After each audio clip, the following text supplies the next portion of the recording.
ഇന്നും നമ്മുടെ ഇന്ത്യ ലഹരിയുടെ തീവ്രതയിലാണ്. യുവതലമുറ ലഹരിയിലും നിർമ്മിത ബുദ്ധിയിലും സോഷ്യൽ മീഡിയയിലും എല്ലാം അടിച്ചമർത്തപ്പെട്ടിരിക്കുകയാണ്. ഇന്നും നമ്മുടെ ഇന്ത്യക്ക് അതിൽ നിന്ന് മോചനം നേടുവാൻ കഴിഞ്ഞിട്ടുണ്ടോ എന്ന് നാം ചിന്തിക്കേണ്ടതുണ്ട്. നാം ഇരുത്തി ചിന്തിച്ചാൽ നമുക്ക് മനസ്സിലാകും. കപിലന്റെ കലാത്തിന്റെ മാധുവിന്റെ ഭാരതം, തുക്കാറാമിന്റെ തുളസീദാസിന്റെ മൊഴിയിനത്തിന്റെ നാനാഗുരുവിന്റെ നാരായണ ഗുരുവിന്റെ ആ ഭാരതത്തെ ഇന്ത്യ നമ്മുടെ മണ്ണിൽ, ആ ഭാരതത്തെ ഞങ്ങൾ യുവതലമുറ ഈ മണ്ണിൽ ഉറപ്പിച്ചു തന്നെ നിർത്തും.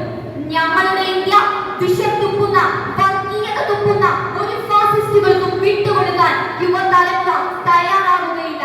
ലഹരിയെ ഞങ്ങൾ തുടച്ചു നീക്കും എന്ന് പ്രതിജ്ഞ ചെയ്തുകൊണ്ട് ഞാൻ അവസാനിപ്പിക്കുവാൻ ആഗ്രഹിക്കുമ്പോൾ എനിക്ക് തരാനുള്ള സന്ദേശം ഇതാണ്. നമ്മുടെ ഇന്ത്യ നമ്മുടെ സ്വത്താണ്. നമ്മുടെ രാജ്യത്തിൽ നിലനിർത്തേണ്ടത് നാം അടങ്ങുന്ന യുവതലമുറയാണ്. അതെ, സമാധാനത്തിന്റെ സന്ദേശം ആദ്യമായി ലോകത്തിന് മാറ്റുരച്ച ഇന്ത്യ.